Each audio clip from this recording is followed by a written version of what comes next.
Hey everyone, welcome back to Dark Souls. We're on episode 43. And on this episode, we are going to go through this fog wall. And you'll see why.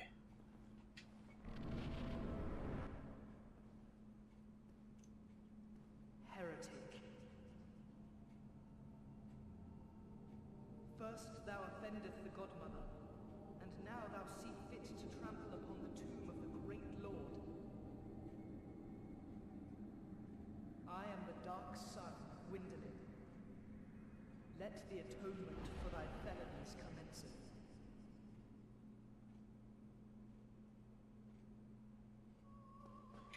So as far as we knew, Gwyn only had a son and a daughter. A firstborn, which lost the Annals, and Guinevere, his daughter. But it turns out that he actually has another child, Gwyndolin. Oh, shit. I gotta run over here. And Estes. So... Oh, shit. I'm not used to fighting Gwyndolin. I usually never do this. But...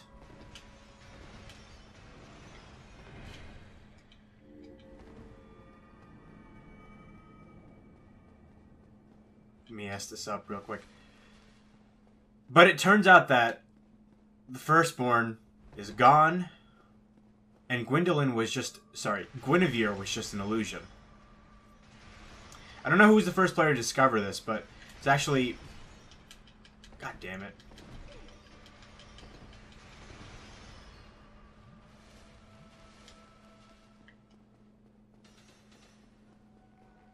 Let me concentrate for a second. It's actually pretty easy to find out, and you can join his covenant as well. There we go. Called the Blade of the Dark Moons, which invade us. Now, Gwyndolin is the only deity left remaining in Anor Londo.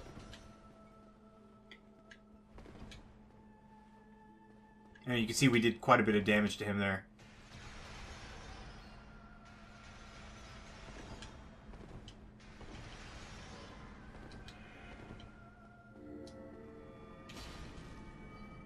There we go. Got a nice little hit off him. And he is responsible for this illusion. For the sun and for the maintenance of the city. Guinevere has left. Now, if he's the only god remaining, you might be wondering, why are we actually prolonging the Age of Fire? Why are we doing this? Oh, heretic, swathed in dark, an eternal curse upon thee.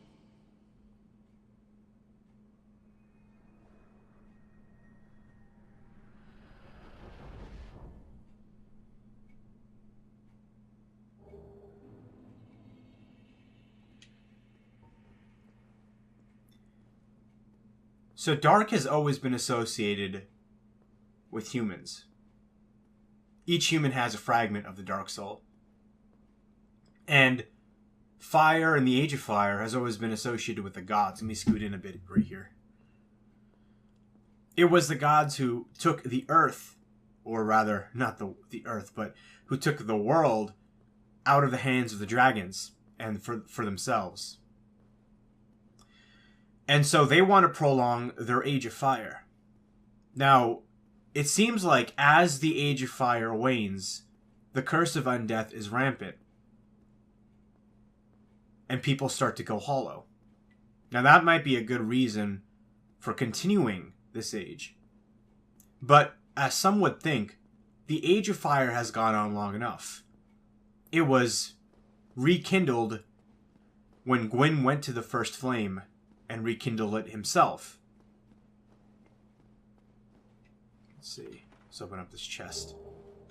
In here is the brass set. This is the set of the Dark Moon Knightess.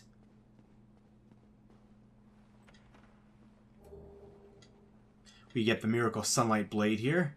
And I believe this chest is empty. Yep. I thought it was a mimic for a second. I was like, oh no, what a way to die. I'm going to sit here for a moment while I talk about this. Punch some of these decorative walls here. These nice little reliefs. these reliefs. Okay, so by the way, this is a nice little touch. Gwyndolin has been hiding in here because Gwyndolin. Okay, well, let me continue on the third that I was at, and then I will explain some of this. So, the Age of Fire has been prolonged past its due, and some think that if the Age of Fire were to end, over time, the humans would adapt and it would become their age, an age without the need of the gods. Now, if you watch Vadi video and you watch a lot of the community videos that speculate on lore or hypothesize, you will see that Miyazaki is heavily inspired by a anime and manga series called Berserk. And in Berserk, the main character, Guts, I believe his name, he's actually a bit dark and brooding, and the enemies are actually angels and they're white and evil. So light and darkness are reversed there, and in Berserk, dark is good and light is bad. Now that's just my understanding of it. I've never read/watched Berserk, so I could be completely wrong there. I'm just reciting this off of a secondhand source.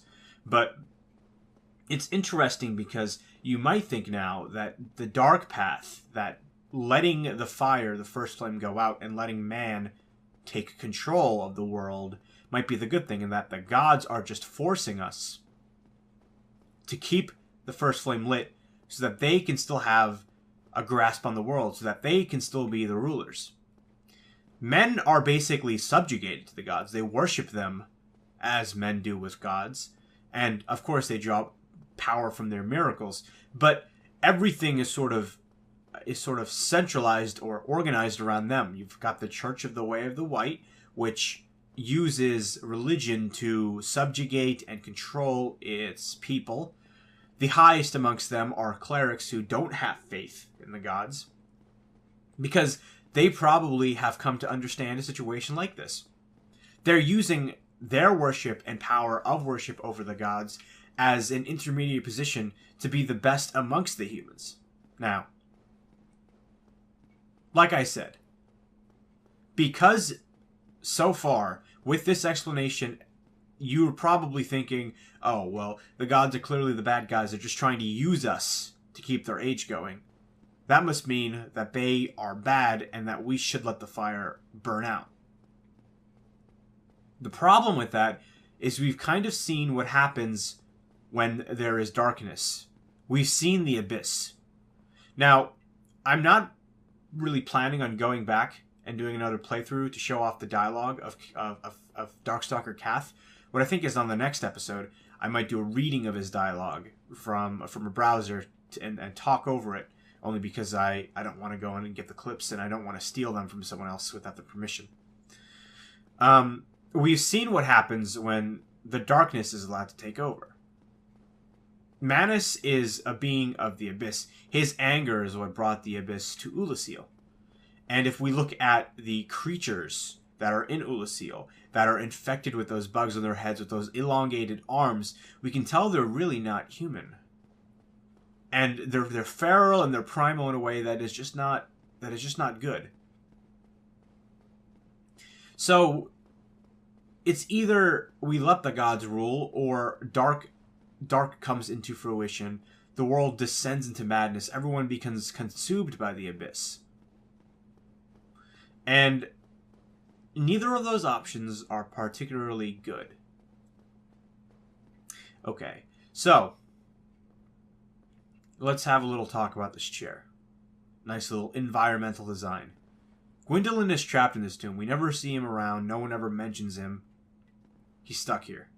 He's stuck here guarding the tomb of his father, because we believe his father is buried here, but he actually isn't.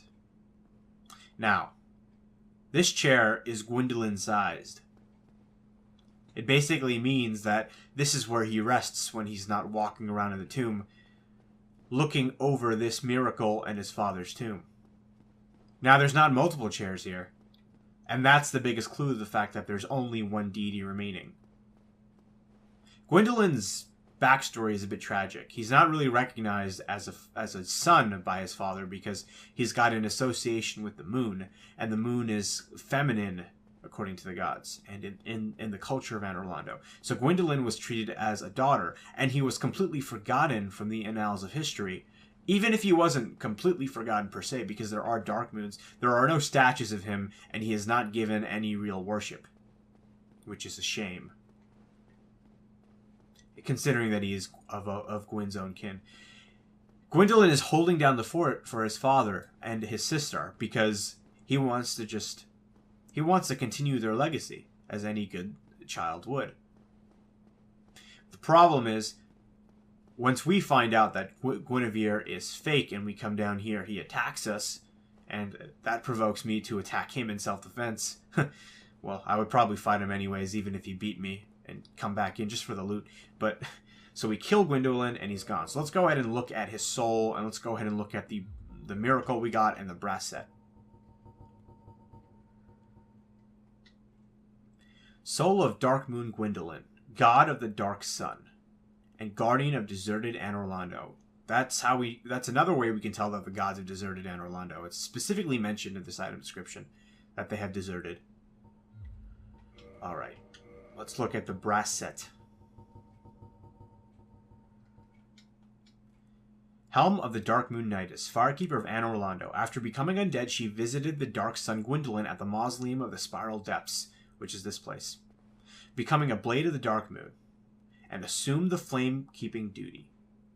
She received this helm, which hides her hideous form and helps her hunt the guilty. Remember, Firekeepers are a draw for infinite humanity. So, even though Anastasia isn't hideous, per se, there are multiple references throughout the Souls games that they have humanity just writhing under their skin. So, it would look a bit nasty. Lastly, let's look at the Miracle Sunlight Blade, which is a really cool name. Miracle wielded by Lord Gwyn's firstborn. Boosts right weapon with rays of sun. The power of sunlight manifests as lightning. Is very effective against dragons. When the eldest son was stripped of his deific status, he left this on his father's coffin, perhaps as a final farewell. So Gwyn's firstborn left this on his father's coffin. So that also gives us some time and helps us realize that Gwyn's firstborn actually left properly after Gwyn died, so to speak.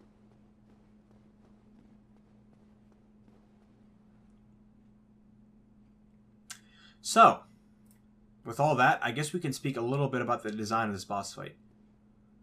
This hallway is actually designed to infinitely loop, but it doesn't actually infinitely loop. It just extends very, very far while we're fighting Gwyndolin.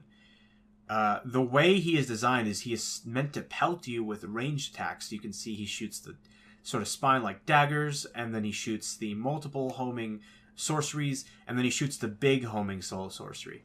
And they all do a bunch of damage. Now, the way you get around that is, of course, these columns that are protruding, and each of them have a silver knight, Lord Gwyn's faithful knights, with uniform design. So you run up and you dodge, you run up and you dodge. You get to Gwyndolin and you hit him, and then he teleports an equal distance away, and the cycle repeats. It's not very interesting per se, but it's cool because it's the only real boss of its type that we see in this game. Most other bosses are actually very aggressive, and they'll attack you by really just charging up. I can't really think of any other ranged bosses like these. Like this one in this game particularly. And so it's an interesting little challenge, especially for an optional boss that most of the people are not going to know exists. You'll notice that Gwyndolyn's form is actually a bit disfigured as well. His bottom was not humanoid, it was tentacular, which sounds like something a surfer would say. But yeah, it didn't look human-like at all. It was just like these golden tentacles. I'm thinking that's some sort of apparatus that was designed for him because maybe he was injured or hurt or horribly disfigured, and that allowed for him to move much more easily. It's also very regal looking with his crown, which looks like a dark sun, which is the moon, of course. Also, there's an urn here. Just dust inside, which we smashed, and there's one on this side.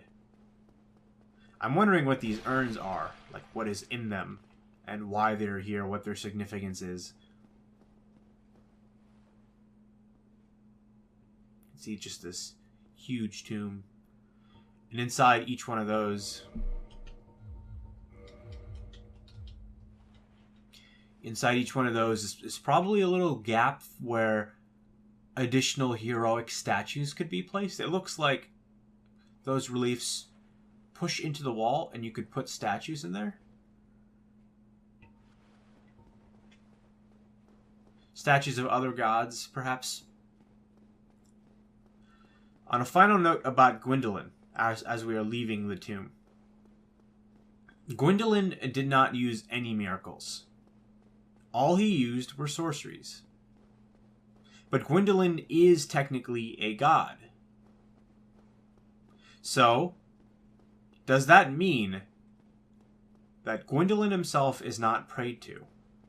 We don't really know much about how miracles originate in their divine form. It's somewhat clear that for people, the higher faith they have, the more likely it is that their god will grant them the ability to use a miracle once it is found. Miracles are essentially just retellings and stories of godly deeds. And if we look at them, that's kind of... Let me scroll down. That is kind of what we are seeing on this paper. And the energy is just coming out of the paper.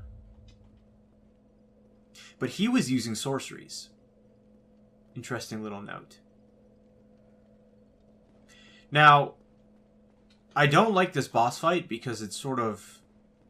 It creates a time paradox with something in the third game, but I don't want to really mention it much. And I was thinking perhaps maybe we didn't kill Gwyndolin.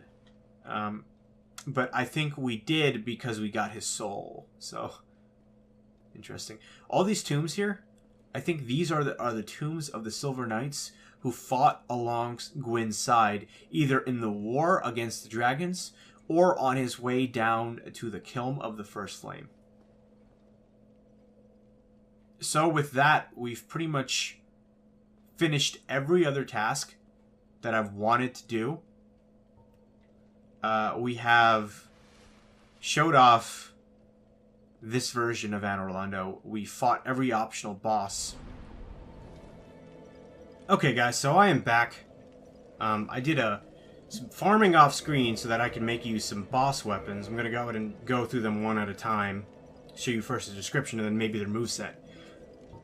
The Great Sword of Artorias. Sword born from the soul of the Great Grey Wolf Sif, guardian of the grave of Abyss Walker Knight Artorias.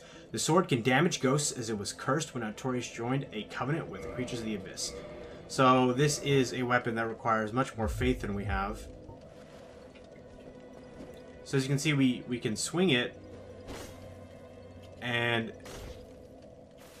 we can do the light attacks. We can't do the heavy attack. So whatever moveset this had, we just, we don't have the faith for it. So we're not going to be using that weapon.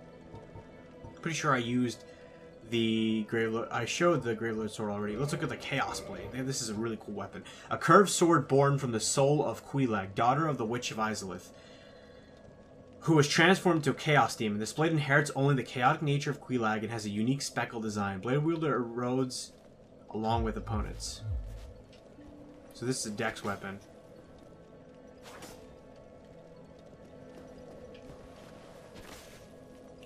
And I don't think we have... I think we might have the stats for it. Yes, okay. It probably doesn't have a very high durability. And it's a cool katana. The other weapon we could have got is Quilag's Fury Sword, which looks like her leg.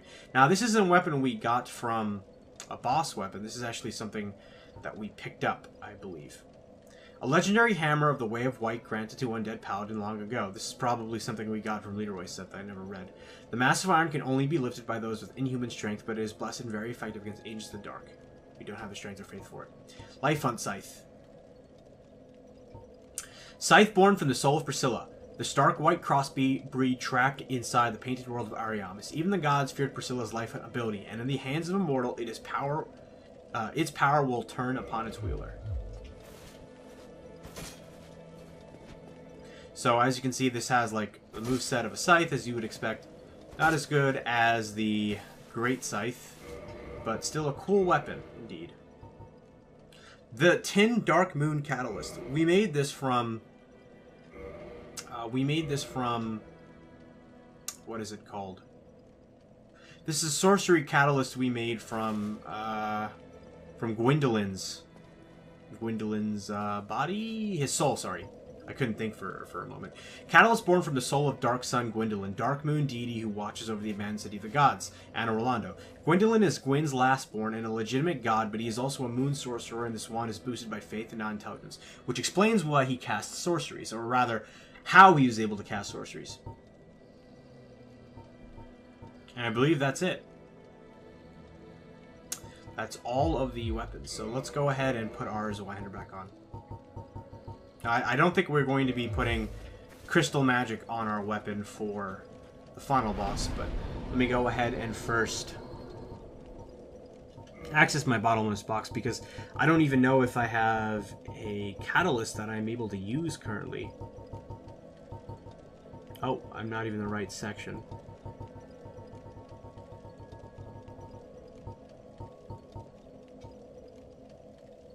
I could use this. I could use a Tin Banishment.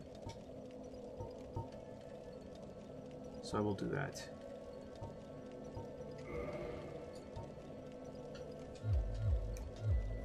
And this should allow me to cast this. Look how long this catalyst is, by the way. Anyways, I think with that, I'm going to call it an episode. So thank you so much for watching, and on the next episode, we're probably going to be heading to the last area of the game. I hope you enjoyed. This has been Fahad Said from Pixel Icons, signing off. See you later, guys.